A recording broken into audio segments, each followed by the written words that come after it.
Assalomu alaykum hurmatli do'stlar. Hozir men sizlarga kamenniy pechni noldan boshlab qurish jarayonini ko'rsatib beraman. Bu kamenniy pechimizni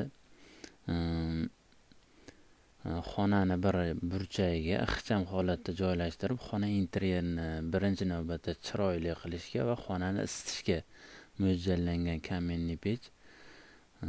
Bu men tayyorlayotgan video yordamida siz agar ozgina g'ish urishdan xabaringiz bo'ladigan bo'lsa, videoni ko'rib o'zingiz uyingizda qurishingiz ham mumkin. Birorta usta bo'lib yo qo'lingizdan g'ish urishgan bo'lsa, usta topib o'sha ustaga shu videoni ko'rsatib, shu videodan foydalangan holatda kamenniy pechni qurishlari mumkin bo'ladi. Bu kamenniy pechimizni faqat bitta muammo bas, o'zgacha yo'nalish desa ham bo'ladi. Bu yo'nalish qo'lda qilganmiz, har boshqa uylarda qayerlarda qilingan, lekin hozir video darsi tayyorlayotgan paytimda men 3D Max programmasidan foydalangan holatda bu video darsini sizlarga tayyorlayapman. Kamenniy pechimizni men 3D Max programmasi yordamida ko'tarib, noldan boshlab qanday holatda joylashishi mumkinligi, qaysi g'ish qayerga qo'yilishi hammasini ko'rsatib o'tishga harakat qilaman. Imkon qadar tushuntirib, o'zim bilgan bilimni sizlar bilan to'liq bo'lish niyatidaman, xudo xohlasa. Mana hozir ekranlaringda ko'rib turgan kamenniy pechimiz qilingan holati, bitish jarayoni, aniqrog'i to'liq bitmagani, lekin bitish jarayoni mana ko'rib turibsizlar. Sekin mana bitgan holatiga ham kelyapti. Faqat bo'yaq ishlari qolgan. Bu bo'yaq ishlarini o'zlaring xohishlaringga qarab tanlashlaring mumkin. Bo'yashda ixtiyoriy rangga bo'yab o'zlaring tayyorlab olasizlar. Bu kamenniy pechimiz ko'rib turgan bo'lsalar, mana oldida ayna qo'yilgan. Oddiy ayna. Ichida olov yoqilganda ichidan ko'rinib turadi. Mana gazni nimalar olib kirilgan joyga qilganmiz, buni tayyorlaganmiz. Demak, boshladik. Hozir 3D Max programmasi bu o'zi. Mana bu kamenniy pechimizni mana shu burchakka, mana xonamiz deylik 5 ga 4 xona. Bu taraf 4, mana bu taraf 5 metr bo'ladigan bo'lsa, mana eshik, mana yerda kirish qismi. Eshikni to'g'risiga biz joylashtirganmiz, burchak qismiga joylashtirganmiz. Endi mana bu tarafi ko'rib turibsizlar. 1 metrga, bu tarafi ham 1 metr. Mana bu joy 38 sm va bu tarafi ham 38 sm. 1,5 g'ishga moslab qilingan. Bu tarafi 70 sm. Burchakdan nima qilingan tarafi 70 sm. Xuddi mana shu joyga joylashtiriladi. Endi bu joyni tayyorlab olishda agar xonalaring pol bo'ladigan bo'lsa, polda qirqib shu joyini, aynan shu qismni qirqib turib, noldan shlaka blokda yoki beton quyib qo'yishlaring ham mumkin. Quyib pol yuzasiga tekizlab olinadi. Pol yuzasiga tekizlab olinishidan sababi, poldan ko'tarib oladigan bo'lsa, pastda betoni ko'rinib qoladi. Pasaytirib oladigan bo'lsa, yana g'isht ko'proq urish mumkin, lekin polni kesib olib tashlanmasa, albatta 500 tadan ortiq g'isht ketadi kamenniy pechimizga.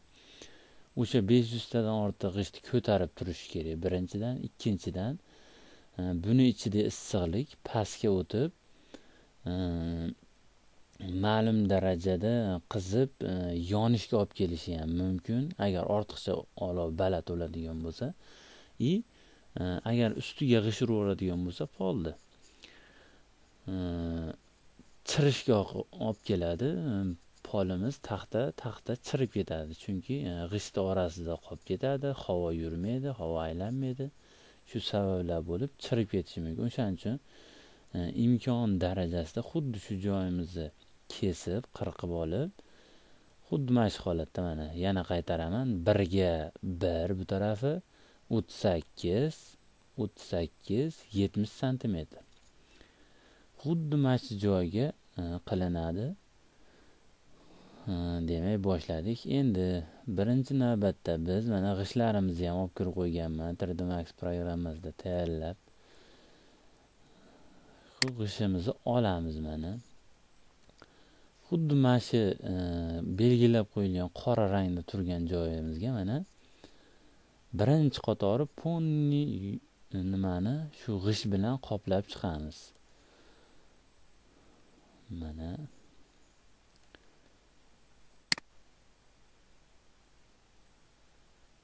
ponni g'isht bilan qoplab chiqamiz. Bu tarafda oraliq masofa qolayotgani sabab 1 cm masofa qolyapti. Rastvor qo'yib g'ishtni urib ketishga harakat qilish kerak imkon qadar. Chunki rastvorda qo'yilmasa, shu joylarga rastvor qilinmasa, gazda issiq chiqishi mumkin yo boshqa bir sabablar bo'lishi mumkin.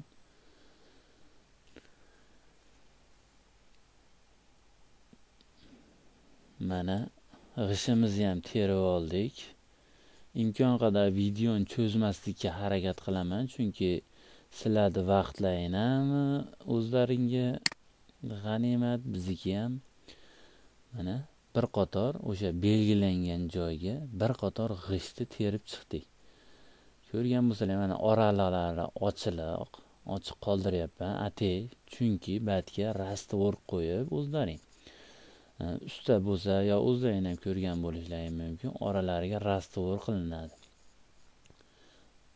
Rastvordan hamma ochiq joylari mana rastvor bilan to'ldirib chiqiladi. Xuddi shu holatda birinchi qatorni qilganimizdan keyin endi ikkinchi qatoriga chekka qismiga mana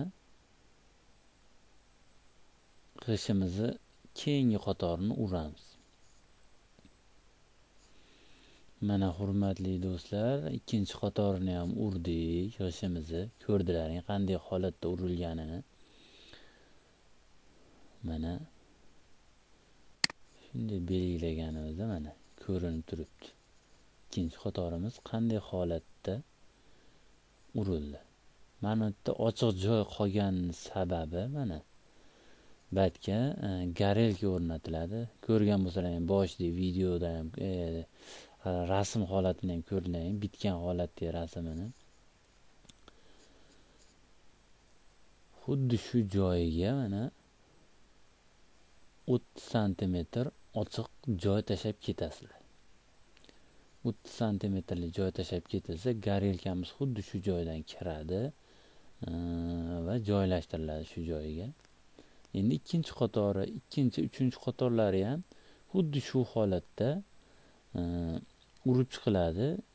Mana shu 30 cm ochiq joy qolgan holatda, chunki 30 cm ochiq qolsa 3 qator g'isht uriladigan bo'lsa, 30 ga 20 cm to'rtburchak teshik ochiq joy qoladi. O'sha joyga garelkamizni nimasi joylashadi.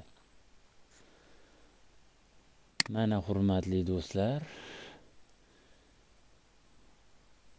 4-chi qatorimiz ham mana joylashtirildi.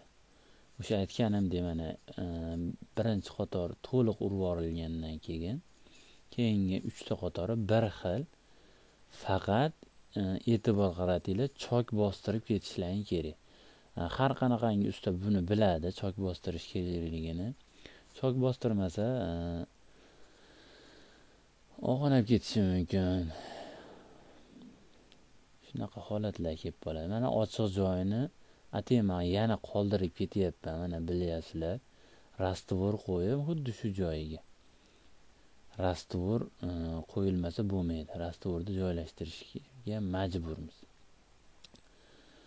Endi keyingi qatorga o'tamiz. Keyingi qatorimiz xuddi mana shu holat bo'ladi, lekin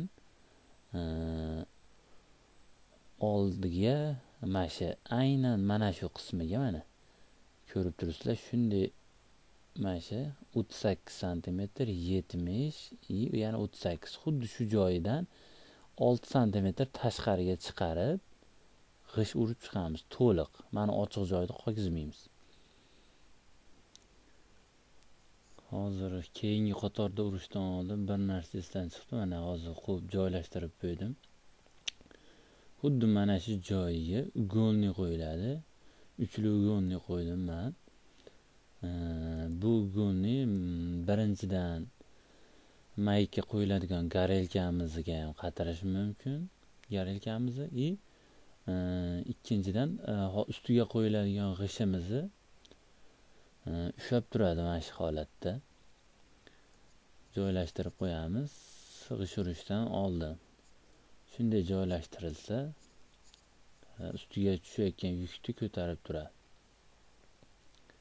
Endi mana keyingi qatorimizni uramiz. Mana hurmatli do'stlar, keyingi qatorimizni ham urib tayyorlab oldik. Bemalol mana ko'rishlaring mumkin. Qanday urilgan, oraliq masofalar mana ochiq qoldirib ketyapti. Chunki buni ko'rganingizdan keyin shetlarga rastvor qilib o'zlarini joylashtirasizlar. Mana aytganimdek 6 sm bu chekkalardan 6 sm tashqariga chiqarildi. Bu tashqariga chiqarishimiz sababi birinchidan quriyotgan narsamiz ozgina bo'lsa ham chiroyli bo'ladi. Shunday holatda joylashtirsak. Endi xuddi shu joyga kelganda do'stlar, endi videomizni to'xtatamiz, chunki videomiz 15 minutdan oshiq ma'lum sabablarga ko'ra mumkin emas. Videoni tayyorlashda ayrim xato kamchiliklar uchun sizlardan uzr so'rab qolamiz.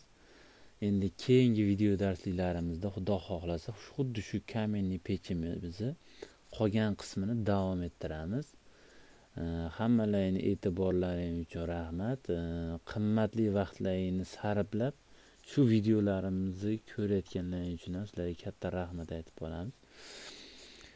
Keyin imkon qadar bu videoni o'zlaringizga qiziqishga, uylaringizga shunaqangi pechka qilmoqchi bo'lsalaring, ko'rib bemalol foydalanishlaring mumkin.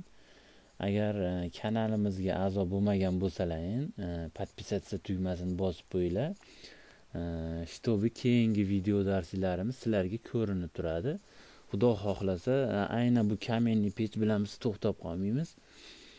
Keyingi video darslarimizda bu kamenniy pechimiz bitadi. 2-3 darslikdan keyin. Keyingi video darslarimizda boshqa bir yangi ideyalar, yangi narsalarni sizlarga ko'rsatib o'tishga harakat qilaman. Bizni doim kuzatib borishlarini so'rayman. Hammalaringizga rahmat. Sog' bo'linglar, salomat bo'linglar. Kanalimizni muntazam kuzatib boringlar. Rahmat hammalaringizga.